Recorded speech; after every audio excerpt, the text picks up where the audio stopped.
والسلام على أشرف الأنبياء والمرسلين والقاسم مصطفى اللهم صل على محمد وعلى عترته طيبين الطاهرين المعصومين المظلومين ولعنة الدائم على أعدائهم أجمعين من الآن إلى لقاء يوم الدين.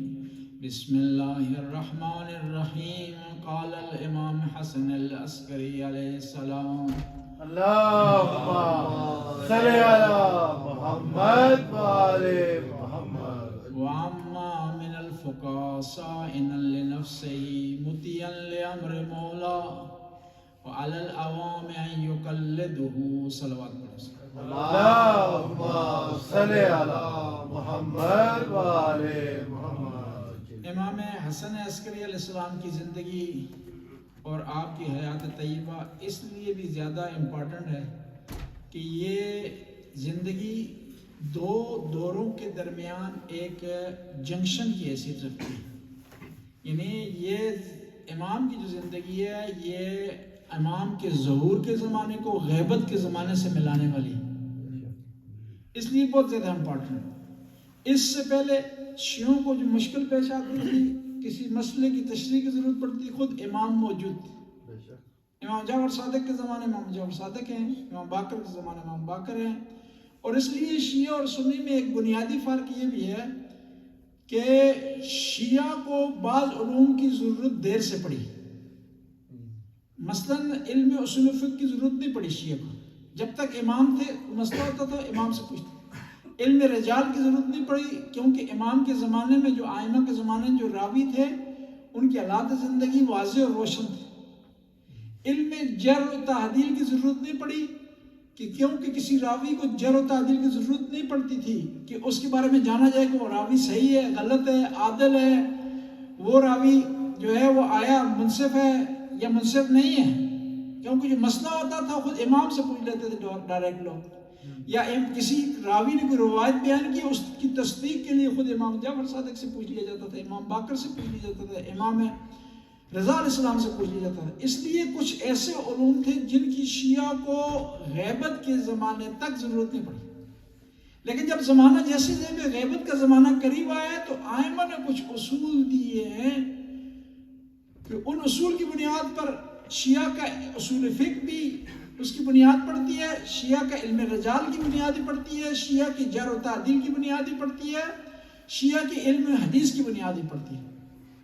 اور ان احادیث میں سے جو مین حدیث ہے جو تمام اصول بتا رہی ہے، ایک قانون بتا رہی ہے کہ آپ نے غیبت کے زمانے میں امام زمانہ جس زمانے میں غائب ہوگا اس میں کیا کرنا ہے آپ نے، کیونکہ امام نہیں ہے کہ ان سے آپ پوچھ سکیں، امام نہیں ہے ان سے آپ سوال کر سکیں، ان سے استفتاء کر سکیں. امام جب نہیں ہے تو ہم نے امام کو فالو کرنا ہے، امام ہے نہیں ہے تو اس کا معیار کیا ہے، اس کو کس طرح سمجھیں گے، کس طرح ہم نے امام کو فالو کرنا ہے. کیونکہ ہم بہت سی ایسی چیزیں ہیں جو نہیں سمجھتے، ہمیں عربی سے واقفیت نہیں ہے، ہمیں اصول فقہ سے واقفیت نہیں ہے، علم حدیث سے واقفیت نہیں ہے. پھر ایک حدیث کے ایک جملے کو سمجھنے کے لیے بعض اوقات کئی علوم کی ضرورت پڑتی ہے، احوال کی ضرورت پڑتی ہے، ایک بیک گراؤنڈ کی ضرورت پڑتی ہے، شان نزول کی ضرورت پڑتی ہے. تو امام نے قانون دیا.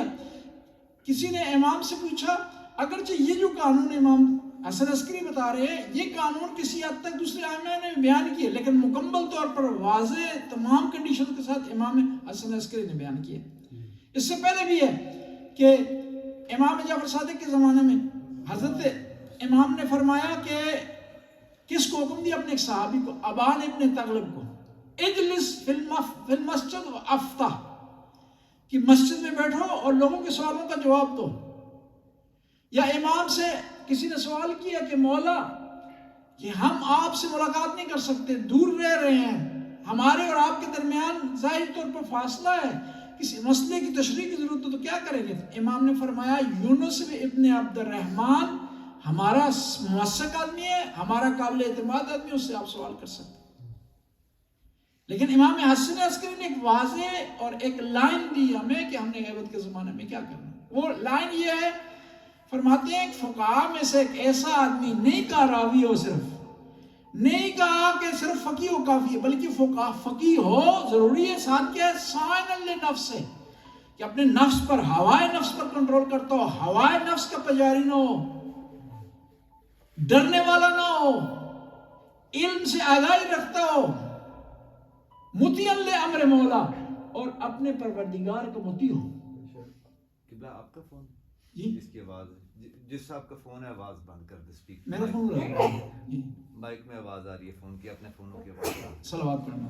اللہم صلی علی محمد تو وآلہ۔ امام نے فرمایا ایسا فقیہ کہ جو کہ کیا ہو، ہوائے نفس پر کنٹرول رکھتا ہو، یعنی عادل ہو، گناہ نہ کرتا ہو، گناہوں سے اپنے آپ کو بچاتا ہو، اور خدا کی اطاعت کرتا ہو۔ تو عوام کے لیے کہ جو لوگ نہیں جانتے ان کے لیے کیا ہے کہ اس کی طرف رجوع کریں، اور تکلیف اسی پوائنٹ سے نکلی امام حسن عسکری کی اس حدیث سے، اور یہ اصل میں ایک حدیث قرآن کی آیت کی تشریح ہے جو واضح اور روشن ہے۔ وہ آیت کے فَاسْأَلُوا أَهْلَ الذِّكْرِ إِن كُنتُمْ لَا تَعْلَمُونَ، کہ جب تمہیں علم نہ ہو کسی چیز کا تو اہل ذکر سے سوال کرو۔ اب یہ اہل ذکر، بعض وقت آپ اعتراض کر سکتے ہیں کہ اہل ذکر سے مراد اہل بیت ہے، نہیں، قرآن کی بعض آیات کی کئی تفاسیر ہوتی ہیں کہ قرآن کو سمجھنے کے لیے بعض علوم کی ضرورت ہے۔ قرآن ایک معاشرے میں نازل ہوا ہے جس میں پیغمبر کے صحابی ہیں، قریش ہیں، منافق ہیں، اہل کتاب ہیں، یہود ہیں، نصارہ ہیں، اس معاشرے میں قرآن نازل ہوا، لیکن اس معاشرے کے ساتھ مختص نہیں ہے، ہمارے لیے بھی ہے، اس معاشرے کے لیے صرف نہیں ہے بلکہ تمام آئندہ آنے والی نسلوں کے لیے، ہر جگہ کے لیے، ہر مکان کے لیے قرآن۔ اب قرآن کا نازل ہوا، فَاسْأَلُوا أَهْلَ الذِّكْرِ کا بیک گراؤنڈ کیا ہے؟ ہوا اس طرح کہ مکہ کے کفار آئے پیغمبر کی خدمت میں، آ کر کہا کہ آپ کہتے ہیں کہ آپ کا نام تورات میں ہے، انجیل میں ہے، زبور میں ہے، ہم تو تورات کو جانتے نہیں، ہم تو پڑھے لکھے نہیں، ہم تو ان پڑھ ہیں، آپ کی یہ بات ہمارے لیے کس طرح دلیل ہو سکتی ہے؟ کیونکہ جب پڑھیں گے نہیں، لکھیں گے نہیں، تورات کا علم نہیں ہوگا تو انہیں کس طرح پتہ چلے گا کہ تورات میں پیغمبر کا نام آیا؟ قرآن نے فوراً ارشاد کیا اور فرمایا گیا خداوند تعالیٰ کی طرف سے، فَاسْأَلُوا أَهْلَ الذِّكْرِ إِن كُنتُمْ لَا تَعْلَمُونَ، کہ تم اگر نہیں جانتے تو اہل کتاب سے رجوع کرو۔ کیا کس کو؟ کفار مکہ کو اس آیت کے ذریعے سمجھایا گیا، تم علم نہیں رکھتے تورات کا، انجیل کا، لیکن وہ جو لوگ علم رکھتے ہیں تورات و انجیل ان سے سوال کرو۔ موقع مال کیا ہے اس کا، اس آیت کی نازل ہونے کا، کہ قریش نے سوال کیا ہے اور ان کو ریفر کیا گیا کس کی طرف؟ یہودیوں کی طرف، یہودیوں سوال کرو، یہ اس کا بیک گراؤنڈ۔ لیکن کوئی آیت بھی اپنے بیک گراؤنڈ سے مخصوص نہیں ہوتی۔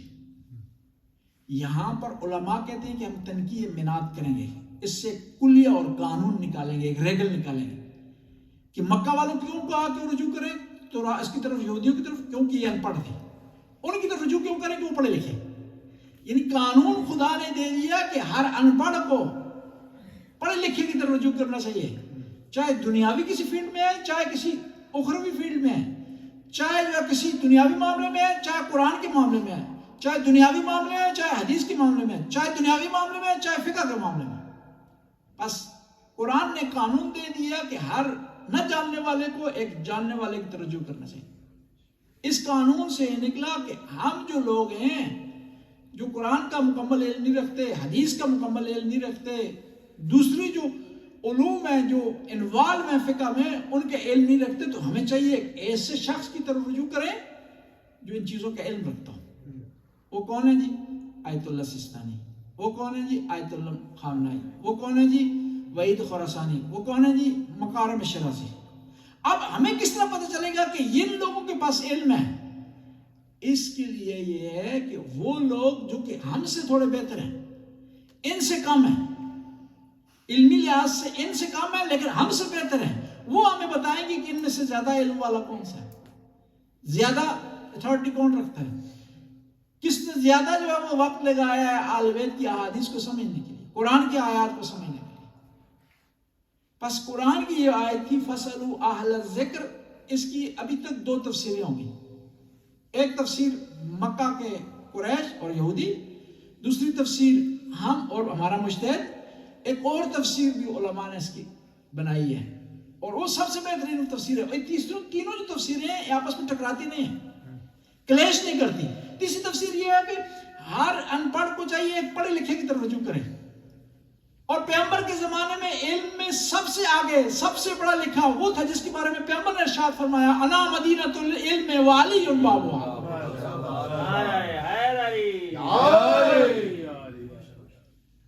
کہتے ہیں کہ سارے تابعین رجوع کرتے ہیں، اپنے اہل سنت کا قول ہے، اپنے زمانے کا جو صحابی ہے اس سے رجوع کرتے ہیں.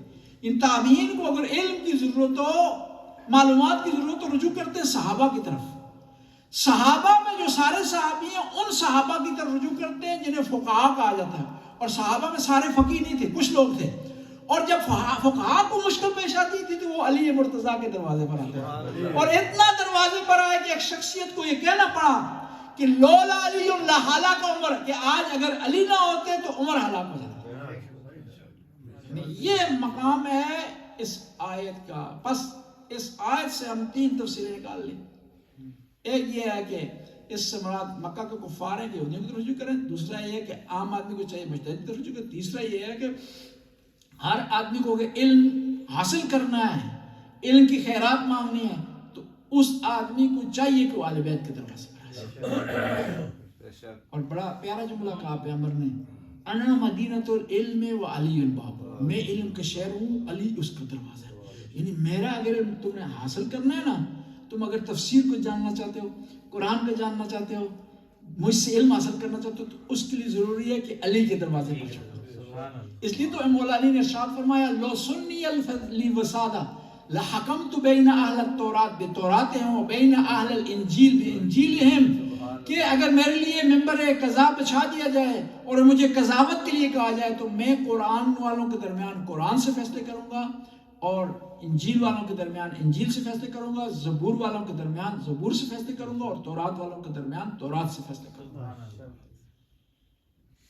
قرآن میں ایک آیت ہے جس میں پیغمبر کو ارشاد ہوتا ہے کہ پیغمبر ان انبیاء سے سوال کر کہ ان کو نبوت کس بنیاد پر ملی ہے، کس بنیاد پر ملی ہے، کس شرط پر ملی ہے، کون سی کنڈیشن پر ملی ہے ان کو نبوت.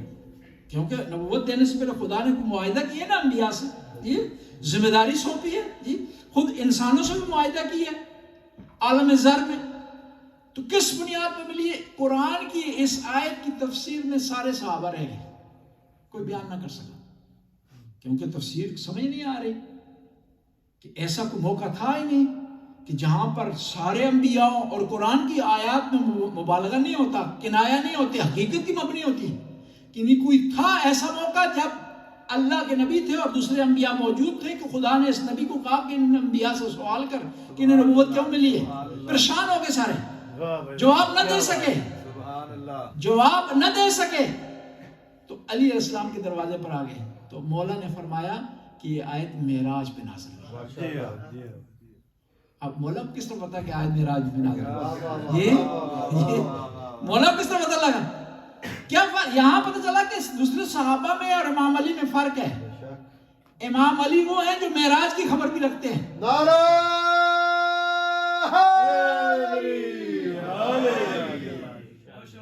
اس لیے جب بھی پیغمبر معراج کی مختلف منزلیں طے کرتے سامنے امام علی نظر آتے ہیں. اور ایک دفعہ تعجب کر کے کہنے لگے یا علی سبقتنی، اے علی آپ مجھ سے پہلے یہاں پہنچ گئے ہیں. تو جبرائیل نے کہا کہ یہ علی نہیں ہے، خدا نے ایک فرشتے کو علی کی شکل پر، علی کے قیافہ مبارک پر، عکس مبارک پر خلق کیا ہے.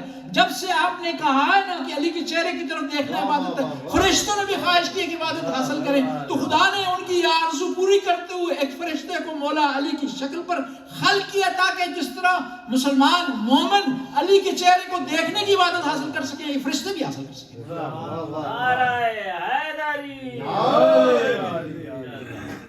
بس ہمیں جب کوئی شرعی مسئلہ پیش آئے تو امام نے ہمیں کلیہ قانون دیا ہے. امام حسن عسکری نے وہ کلیہ قانون دیا ہے کہ ہم نے مجتہد کی طرف رجوع کرنا ہے. اور بھی دیکھیں نا آئمہ کی سیرت یہ رہی ہے، آئمہ کا یہ صاحب رہے نا اپنی طرف سے کوئی فیصلہ نہیں کرتا تھا، امام کی موجودگی میں امام سے سوال کرتے تھے، امام موجود نہیں ہوتے تو جو امام نے کلیہ بتایا تو اس کے مطابق چلتے تھے۔ خود واقعہ کربلا سے لے کر کے امام حسن عسکری کے زمانے تک اس طرح رہا، اتنا چھوٹا سا مسئلہ بھی ہوا نا اپنی طرف سے اس کو نہیں بیان کیا، اس کے لیے انتظار کیا، حکم حاصل کیا اس کے لیے۔ اور پھر یہ آئمہ کی جو زندگی رہی ہے نا، اس زندگی میں مشکلات رہی ہیں تو پھر بھی آئمہ نے اپنے ماننے والوں کو درس دیا کہ شریعت پر مکمل چلنا ہے، اس سے ذرا برابر آگے پیچھے نہیں ہونا۔ 9 محرم کو دشمن نے حملہ کر دیا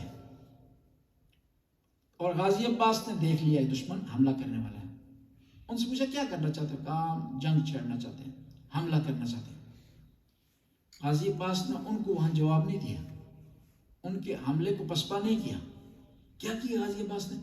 مولا حسین علیہ السلام کی خدمت میں حاضر ہوا کہ دشمن خیمہ تک آ گیا، آپ کا کیا آرڈر ہے؟ اسے کہتے ہیں اطاعت۔ ورنہ اس کی جگہ کوئی اور آدمی جو ہم نے خواص سنے ہیں، جو خاصیت سنی ہے، کوالٹی غازی عباس کی سنی ہے، جو بہادری ہم نے سنی ہے کہ دشمن کو ایک دو پیچھے تکیلتے پھر جو ہے وہ مولا کے پاس آتے، نہیں، مولا کے آرڈر کے بغیر ایک قدم نہیں اٹھانا، ایک لفظ نہیں نکالنا۔ اسے کہتے ہیں اطاعت امام، اسے کہتے ہیں اطاعت۔ اور ہم بھی اپنے آپ کو ماننے والا کہہ رہے ہیں، ہم بعض اوقات کام کر لیتے ہیں، بعض مولانا صاحب سے مسئلہ پوچھتے ہیں، اور جو مسئلہ پوچھنے کے ہوتے ہیں وہ پوچھتے نہیں، جو نہیں پوچھنے کے ہوتے ہیں مولانا سے وہ پوچھنا شروع کر دیتے ہیں۔ مسئلہ جو ہے جس کا جواب دینا آپ نے، جس کی جواب دہی آپ نے دینی ہے، جس مسئلے پر آپ کا عمل کا دار و مدار ہے، اس سے متعلق سوال کیا جائے، نہ یہ کہ کوئی ایسی چیز جو کہ رب نہیں ہے شریعت سے، دین سے، آپ سے سوال نہیں ہوگا اس کے بارے میں پوچھنا شروع کرتے ہیں۔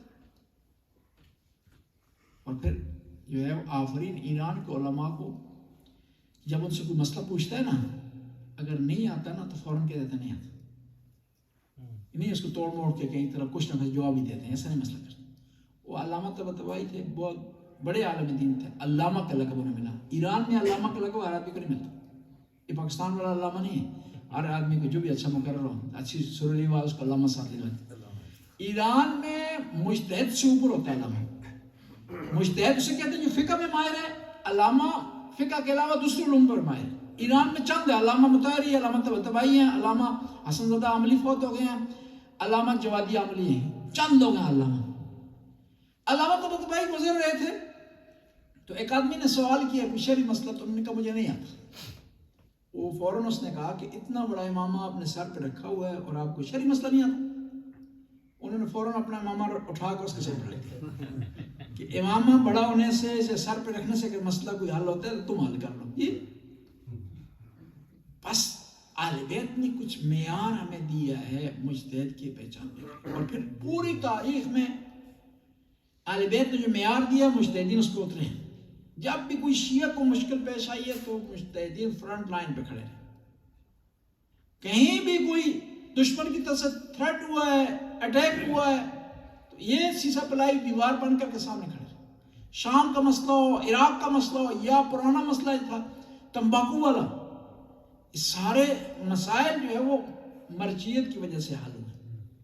اس کا مطلب ہے کہ مرجعیت شیعہ کے لیے شیلٹر ہے، اور اس کی جو بھی مخالفت کرتا ہے اس کا مطلب ہے کہ کہیں وہ ملا ہوا کسی دشمن کے کسی شاخے سے، کسی برانچ سے ملا ہوا ہے۔ بس ہم جو اہل بیت کے ماننے والے ہیں، اہل بیت کی اطاعت کرنے والے ہیں، اہل بیت کو فالو کرنے والے ہیں، تو ہمیں عملی طور پر اہل بیت کو فالو کرنا چاہیے۔ عملی طور پر تب فالو ہوں گے کہ پہلے تو ہم تقلید کریں اور پھر تقلید بھی صحیح معنی میں کریں۔ سنی سنائی بات ہم سن کر کے آگے بڑھا دیتے ہیں اور اس کو تقلید کا نام دے دیتے ہیں۔ وہ ایک دفعہ 4-5 آدمی یہاں بیٹھے ہوئے، تو میں نے ایک سے پوچھا کس کی تقلید کرتے ہیں، دوسرے کی، تیسرے کی، ایک آخر میں آدمی اس کو بیچارے کو پتہ نہیں تقلید، تو میں نے کہا کہ کس کی تقلید ہے، سستانی کی ہے۔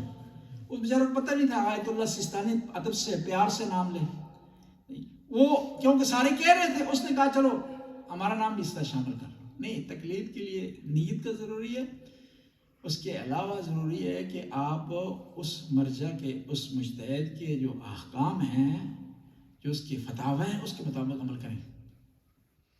اور پھر یہ ہے کہ ہم نے کیا کہ وہ جہاں سے کوئی مقصد حاصل ہو جاتا ہے